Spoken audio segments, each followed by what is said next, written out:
जब तक हम इस पृथ्वी पर जीवित रहेंगे रामविलास पासवान को अपना अभिभावक मानेंगे, क्योंकि उन्होंने राजनीतिक मुझे उंगलियां पकड़कर सिखाया।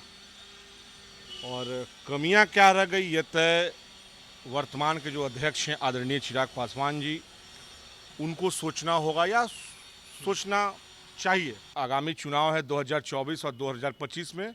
निश्चित तौर पे पार्टी में हम दिन दुगनी रात चौगनी अपने कार्य को करके दिखाऊंगा। और कहीं ना कहीं भारतीय जनता पार्टी का जो हमने आज दामन थाम लिया, देश के यशस्वी प्रधानमंत्री जी के जो विचारधारा है, सबका साथ सबका विकास, और कहीं ना कहीं भारतीय जनता पार्टी का जो एक विचार है राष्ट्रवाद न कि परिवारवाद। नमस्कार, मैं हूं देवांशु। आप देख रहे हैं न्यूज़ पॉलिटिशियन। चिराग पासवान के साथ लंबे वक्त तक रहने वाले नेता कृष्ण सिंह कल्लू ने आज बीजेपी का दामन जो है वो थाम लिया। ये तस्वीरें उस वक्त की है जब आप तस्वीरों में देख रहे हैं कि बीजेपी के प्रदेश अध्यक्ष भी मौजूद हैं, बीजेपी के सीनियर लीडर सुशील कुमार मोदी भी मौजूद हैं और रविशंकर भी मौजूद हैं और उनके अलावा कई नेता और भी मौजूद हैं।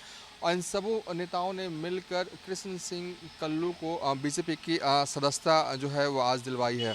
नए घर में आज आप आ गए हैं। लंबे वक्त तक चिराग पासवान की पार्टी में रहे हैं। आपका लगाव एक तरह से कह सकते हैं कि चिराग पासवान की पार्टी के साथ बहुत ही वक्त तक रहा और भावनात्मक लगाव भी था। मुझे याद है कि जब रामविलास पासवान का निधन हुआ तो आपने बाल भी कटवाए थे, मुझे वो दिन भी याद है।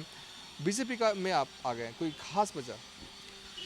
निश्चित तौर पे रामविलास पासवान, जिनको हम आज भी आदर्श और पिता स्वरूप मानते हैं, और तहे जिंदगी जब तक हम इस पृथ्वी पर जीवित रहेंगे रामविलास पासवान को अपना अभिभावक मानेंगे, क्योंकि उन्होंने राजनीतिक मुझे उंगलियां पकड़कर सिखाया।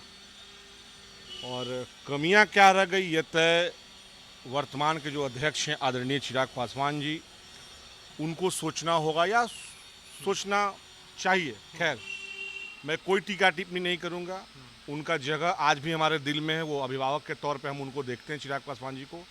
और कहीं ना कहीं भारतीय जनता पार्टी का जो हमने आज दामन थाम लिया, देश के यशस्वी प्रधानमंत्री जी के जो विचारधारा है, सबका साथ सबका विकास, और कहीं ना कहीं भारतीय जनता पार्टी का जो एक विचार है राष्ट्रवाद न कि परिवारवाद और जातवाद। तो निश्चित तौर पे राष्ट्रवाद का जो व्यक्ति बात करता है, जो पार्टी बात करती है, उसके साथ अगर चलने में अगर अच्छी लगती है तो हम चलने को तैयार हैं। और निश्चित तौर पे आज भारतीय जनता पार्टी ने जिस तरीके से राष्ट्रीय मंच पे शीर्ष नेताओं के द्वारा, प्रदेश अध्यक्ष आदरणीय माफ़ कीजिएगा, सम्राट चौधरी जी थे, सुशील मोदी जी थे, प्रभारी महोदय थे, दिग्गज नेता गण ने मुझे पार्टी ज्वाइन करवाया है, तो निश्चित तौर पे उन तमाम लोगों का मैं आभार व्यक्त करता हूं। और एक मामूली सा छोटे कार्यकर्ता को, और जिस तरीके से बड़े मंचों पे जो दिया गया है मुझे जिम्मेवारी, निश्चित तौर पे मैं भारतीय जनता पार्टी को यह विश्वास दिलाना चाहता हूं कि जिस तरीके से मैं इसके पूर्व जिस पार्टी में कार्य करता था, उससे दुगना कार्य मैं इस पार्टी में करूँगा। और मेरे शरीर का एक एक बूंद जो खून का कतरा है वो भारतीय जनता पार्टी के लिए आगे अग्रेसिव रहेगा।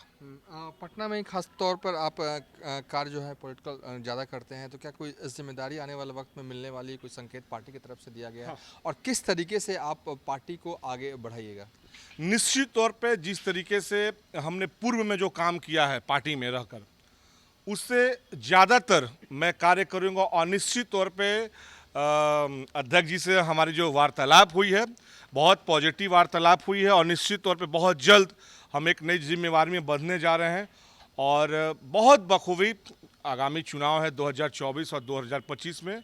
निश्चित तौर पे पार्टी में हम दिन दुगनी रात चौगनी अपने कार्य को करके दिखाऊंगा। और जो मेरा एक जो कह लीजिए, जो हम एक कार्यक्रम करते हैं रोड वाला, सड़क, उस कार्यक्रम को और तेजी लाऊंगा।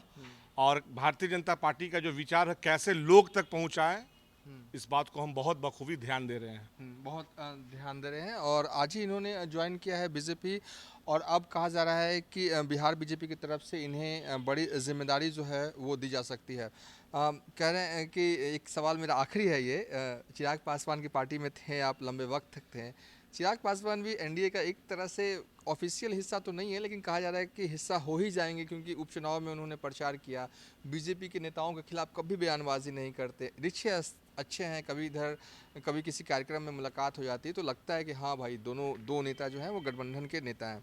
तो अगर आपको लग रहा है कि एनडीए का हिस्सा हो जाएंगे चिराग पासवान, तब कैसे सामना होगा नेता से? नहीं, निश्चित तौर पे देखिए, हमारे वो अभिभावक हैं चिराग निश्चित तौर पे, और उनका जो व्यक्तिगत संबंध है, हमारे पारिवारिक संबंध है, राजनीतिक प्लेटफॉर्म से अलग वो बदल गए हैं, परंतु आज भी वो हमारे दिल में बसते हैं, क्योंकि वो हमारे अभिभावक के तौर पे और बड़े भाई के तौर पे हम उनको देखते हैं। निश्चित तौर पे तब तक देखेंगे जब तक हमारे सांसें चलेगी, और हमने तो कहा ही कि रामविलास पासवान जी को हम बाबूजी कहते थे, रामविलास पासवान बाबूजी।